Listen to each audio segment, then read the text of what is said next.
Architecture has always defined the human world, from the simplest structures to the greatest monuments. But a rebellion is underway,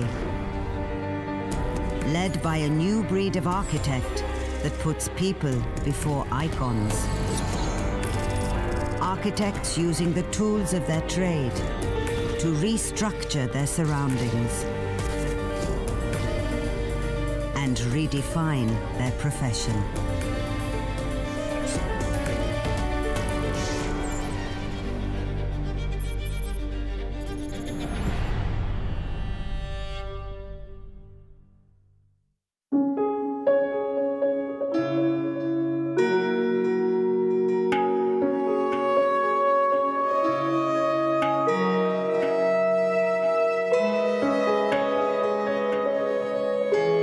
I've spent a large part of my career developing an expertise on high-profile, large-scale projects, museums, corporate headquarters for international organizations, skyscrapers. And my belief is that in developing Africa, we need to find solutions that can be developed by the grassroots, through the grassroots, and achieve the same level of significance as we have on the sort of high-end projects.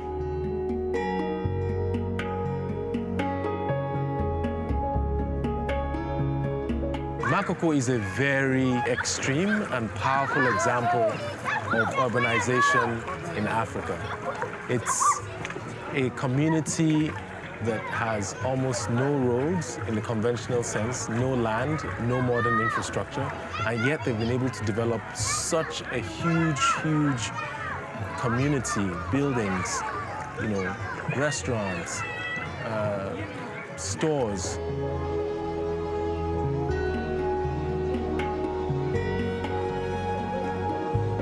They live, they fish, you know, they trade, they have a very complex social structure, all almost out of what one would imagine in the conventional sense, nothing.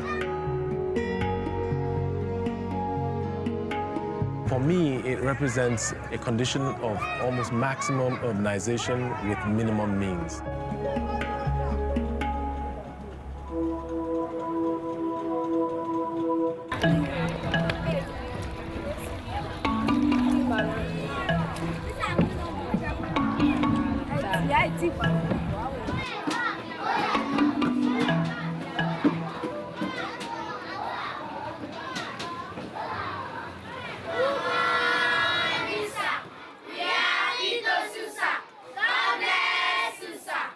This is primary 4 children.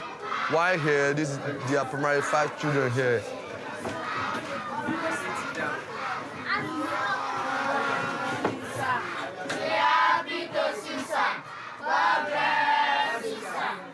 Sit down, God bless you.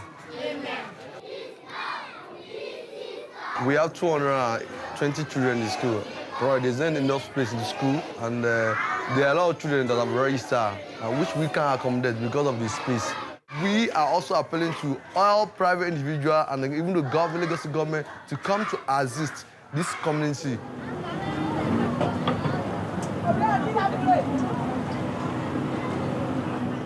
The concept of a floating school came from the community, I think.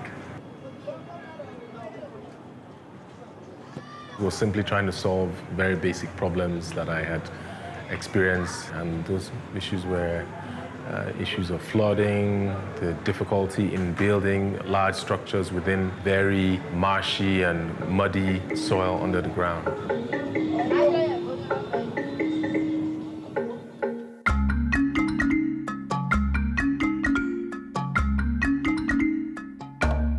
It's built on a base, floating on about 250 barrels. It allows the building to rise and fall with changing tides. The ground level is used as a playground for the kids during school hours and a space for cultural events for the rest of the community after hours and on weekends. The middle section is primarily for the students' classrooms. So it's a multicultural, multifunctional building.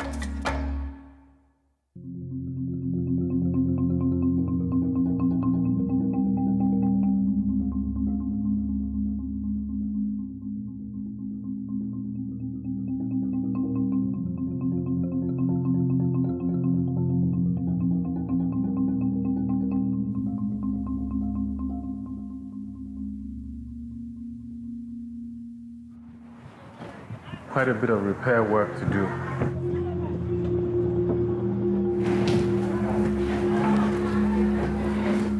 The entire ceiling has sort of degenerated. What happened to all these lights? I don't know why this is also broken off. So what I think we need to do is to take out, just replace this very, very, very easily. We'll just take this out completely.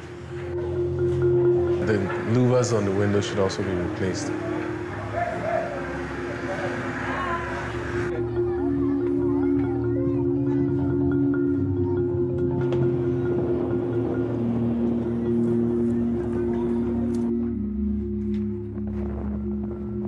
Nice.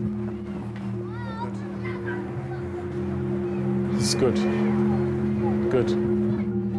The reason why the building is in a neglected condition is that we've been waiting for Lagos State approval, and we have also been working on getting approval from the federal government. I didn't know what's in their mind. I can't really say what is in their mind, but they've said in the news that the building is an illegal structure. And what next in their mind, we don't know. Whether they're gonna come and turn it down, you know, they're gonna leave it, you know, because they can do and undo. Because last 1.5 years, that was when they came to demolish our houses here. With 72 hours notice given to the community, the whole community to evacuate their houses. Without accommodation, without compensation, nothing. I didn't know what is in their mind.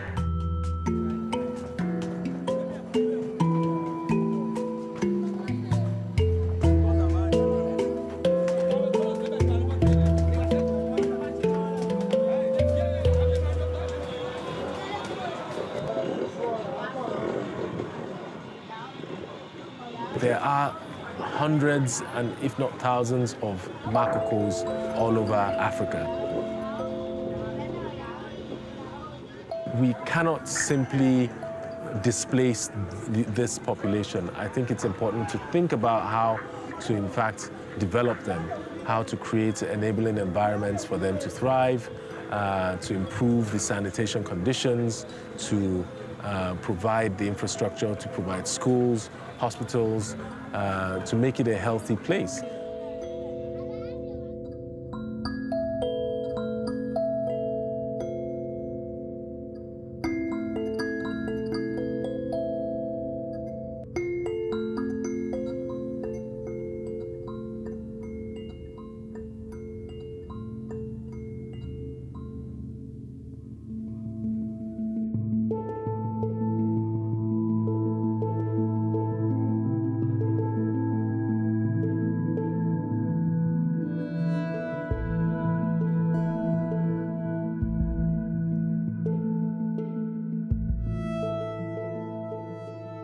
The Greater Port Harcourt City Initiative is an amazing project that will reshape the river's landscape.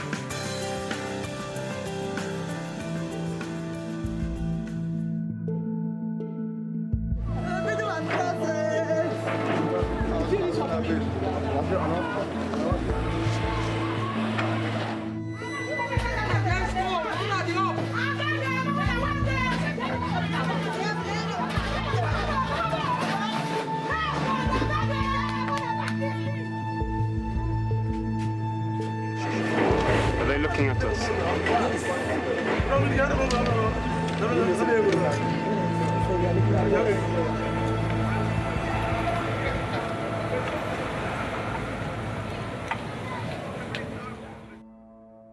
They kill us for inside in German cell. I said them born house. Them born house for inside in German cell.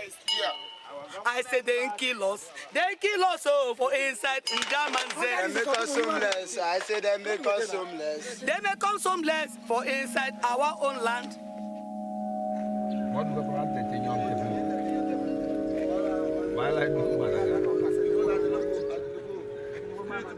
You see this place where they are? Now water before. Where our papa them come down and fisher people. They can't carry this mud, big mud, come stone here. As you see this house, it dey deep inside the ground. All here now money they take by, all here now mangrove, then cotton.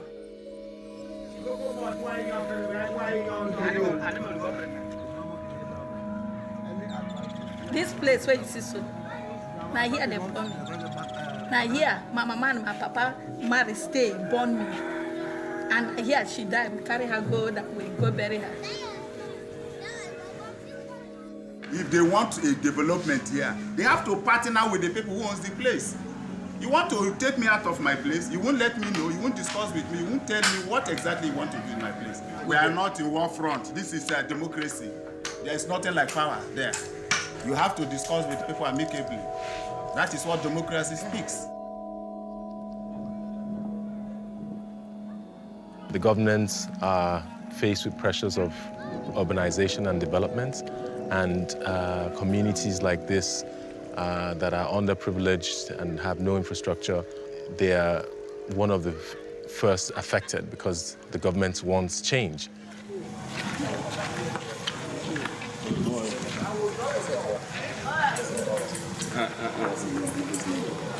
The struggle, we may say, it's a struggle towards protecting human rights. But the government just treats them as if they are just a pile of rubbish that they can just pack away. That was why we launched the campaign called People Lives Here. But I think we are moving away from just saying we no go agree, to a position where we are telling the government that actually we want you to come and partner with us. We want development. Development is part of our right. So we are now requesting for, we are pushing the government to come and partner with us for development, not for eviction. No, these people don't fight for you, they So if we have something like this for all the communities, we mark each house, where we need water, where we need drainage, where we need road, where we need school, where we need clinic, but also the history of this place. We can also tell the stories of the communities. And we are very happy that we see you today again. We want this thing to be put into this, what they call it, map, so that Mr. Kalamasi will have a stand on this map. Thank you. Thank you very much. I'm Yala, my name. Thank you, Michael. Morris, my name. Pleasure.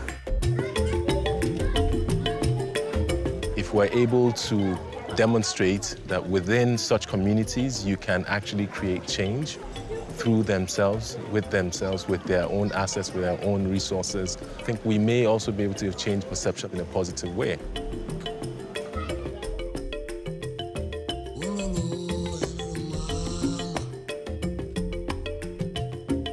The water's out now, but when the water's in, this is actually quite a lovely bay.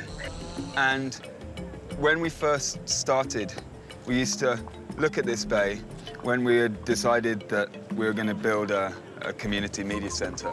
And we used to joke about having a screen floating. And I saw one day in a magazine an image of this floating school, which had been built in Makoko. And I thought of this jetty and of this bay and what we're trying to do. Mighty Mike. How are you, man? Very fine. Good to see you. Very Good to see fine. you. You're very, very welcome. Thanks. Good. It was good. That is the baby.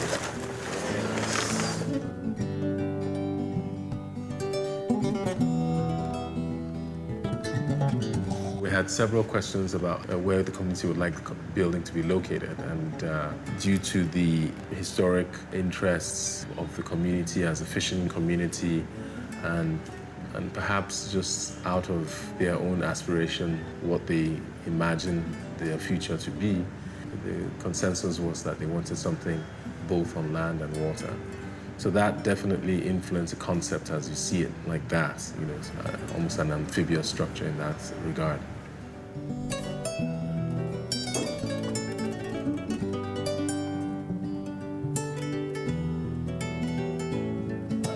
The tidal condition goes sort of up and down almost 2 times a day. And what we've done is that this sort of very delicate end of the project, of the structure, has a flotation platform, and that floating platform goes up and down. I'm going to be presenting to the community. This is one of many presentations that we've given in the past months, you know, in this process, and it's again another form of community engagement to show them development of the project, and to also get feedback. It's an ongoing process.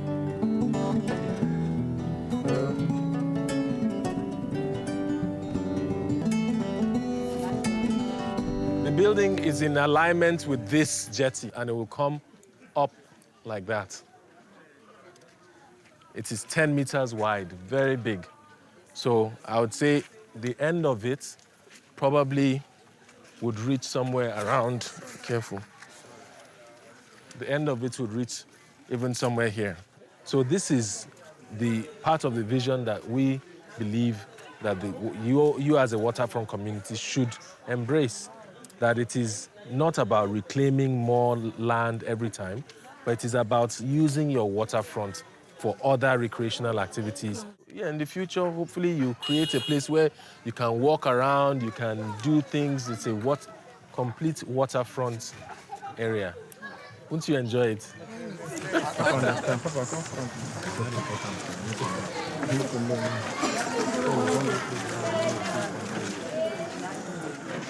There's a door here, and there's another here. So that should be entrance. That's not a door. There are 2 doors. Let's have one here to this point. About 3 doors. Well, these don't try. You get to this point. There's a staircase. I believe for that somewhere staircase. Here. Yes. That takes you to this level. Exactly. That's what I was looking at. The staircase has not been made. Yes. The last time you showed us that staircase, that was one that I even Okay, like this. You go like this. From the look of the structure, I believe when it's built, it's going to be a very beautiful site. But what I want to ask is, would there be a provision for a car park? For the fact that there's no protector there, you can see people coming from different directions, and somebody can slip off and fall. And a stage like that can be, you know, good artists like Nako, artists want to play, and people want to see them, want to enter in a rush. Anything can happen. Yeah. Accident is not deliberate. Nobody knows when accident occurs, so there is need for discussion. It's important. The idea is that how can we now design that platform and at the same time address concerns of safety, you know, address concerns of use, multifunctional use. While constructing this thing, we should bear that in mind. Okay. But we have a very big tide that comes that can even close to this platform. Okay. In that case, here is more needed. Okay. You understand me? Yeah, yeah. The boat can now come here, very close to it. Yeah. Okay. So, while doing anything, we should consider the height of that tide that comes. Okay, so you are going to find out the height of the tide for us. Help us with that. Okay, so you coordinate with it because this is now your responsibility. All right. We should not be afraid of taking responsibilities because this is a big project. Material, in terms of maintenance and sustenance, should also be considered. Yeah. Most of this is going to be built with wood. That's the idea. And I don't know, some of you that know, there are lots of hard-wearing wood. In fact, wood that performs even better the more it gets wet.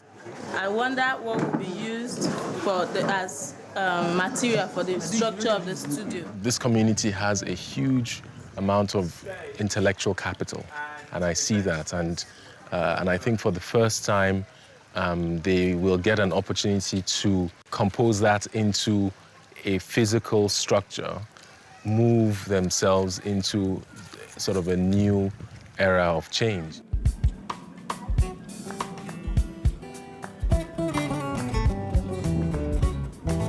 By the time Kunle leaves, we need to have a really clear and concrete sense of how we're going to proceed from these final stages of design development, because we've still got quite a lot of design detailing to do, into technical design and then into construction. So, Marcus and Roberto, I'm very curious about what your thoughts are about this point of connection.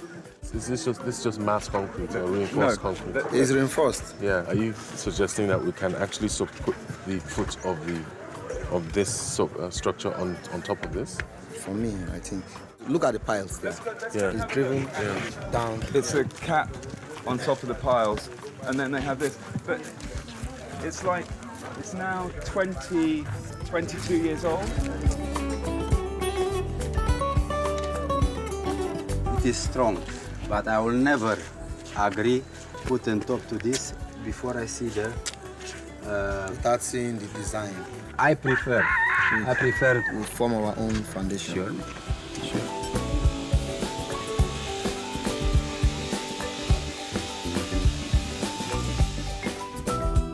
What is the largest section of timber?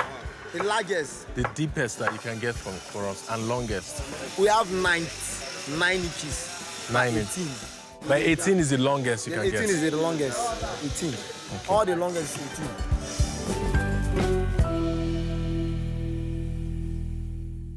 The cost you incur in the piling is the cost of actually mobilizing the equipment.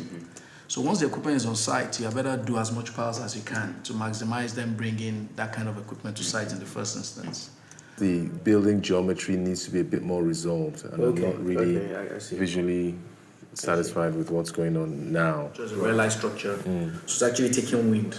The case of wind we design for may not be within our lifetime. Yeah. We want in 50 years. So it's not something you probably get during the lifetime, during when people are around. But we always design for the worst case scenario. Yeah, we are beginning to see a lot of storms, and this is a project that is in anticipation of the changing climate. So we're going to make it a submarine. Exactly. I can just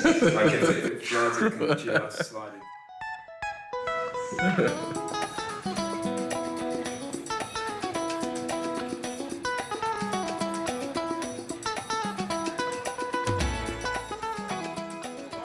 Please, everybody should be seated so that we can get some refreshment as we're about to start. Good evening. I am really honored to be here and happy to be able to be part of what I think is going to be a great thing. This is where the whole world will be coming to take pictures, and hopefully it will be an iconic place and an identity for the whole community, waterfront community in Port Harcourt. Thank you very much, sir. Where people can actually use their voice, their organization, to resist government wrong policies. As you can see on this map, we are well represented on this map, but in the government map, we are not there. All these areas that we are seated is green, meaning people don't live. That is why you see one in our campaign, we say, people live here.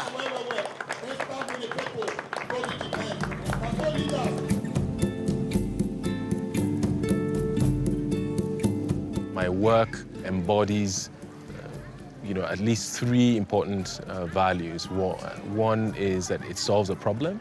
2 is that it is connected to Earth and its environment. And 3 is that it's transformative by itself or of its environment and its people. So this is where I see that our value hopefully should come through on this project, that we're able to bring all of these things together.